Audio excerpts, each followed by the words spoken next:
হযরত আলী রাদিয়াল্লাহু তাআলা শাসন আমলে হযরত আলী রাদিয়াল্লাহু তাআলার একটা ঢাল চুরি হয়ে যায়। একটা ঢাল কি হয়ে যায়? চুরি হয়ে যায়। ঢালটা চুরি করছে একজন ইহুদি। একজন কি? ইহুদি।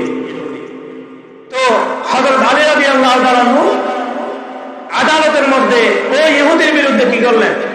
বিচার দিলেন। আদালতের মধ্যে ওই ইহুদির বিরুদ্ধে তার ঢাল চুরি করার অপরাধে হযরত আলী রাদিয়াল্লাহু তাআলা বিচার দিলেন। অথচ সেই সময় হযরত আলী রাদিয়াল্লাহু তাআলা ছিলেন কি? সরকার। তিনি কি ছিলেন? তখন রাষ্ট্রের শাসক।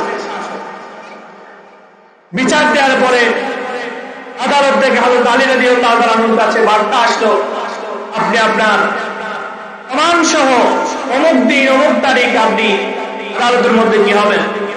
হাজির হবেন। আদালতের কথা অনুযায়ী হযরত আলী রাদিয়াল্লাহু তাআলা আদালতের মধ্যে বিচারকের কাছে হযরত আলী রাদিয়াল্লাহু তাআলা তার একজন বাড়ির চাকর এবং তার একজন আত্মীয়, এই দুইজনকে সাক্ষী বানিয়ে তিনি আদালতে হাজির হলেন। একজন আত্মীয় এবং আরেকজন কি? চাকর। তাদেরকে সাক্ষী বানিয়ে তিনি আদালতের মধ্যে হাজির হলেন। আদালতের মধ্যে হাজির হওয়ার পরে বিচারক যখন তার বিচার কার্য শুরু করলেন, হযরত আলী রাদিয়াল্লাহু তাআলা বললেন, খলিফাতুল মুসলিমিন, আপনি আপনার মামলার পক্ষে আপনি সাক্ষীগুলো আপনি কি করে উপস্থাপন করেন? হযরত আলী রাদিয়াল্লাহু তাআলা সাক্ষী হিসেবে তার ছেলে এবং আর একজন আত্মীয় এবং তার চাকরকে কি করলেন? সাক্ষী হিসেবে উপস্থিত করলেন। বিচারক হঠাৎ আবার বললেন, বিচারক ঘোষণা দিলেন, ইয়া আমিরুল মুমিনিন, হযরত আলী রাদিয়াল্লাহু তাআলা, ইসলামী শরিয়াতে কোন আত্মীয় স্বজন সাক্ষী হিসেবে গ্রহণযোগ্য হবে না। কোন আত্মীয় স্বজন সাক্ষী হিসেবে গ্রহণযোগ্য হবে না। এই জন্য আপনি যাদেরকে সাক্ষী হিসেবে নিয়ে আসলেন তারা গ্রহণযোগ্য সাক্ষী নয়।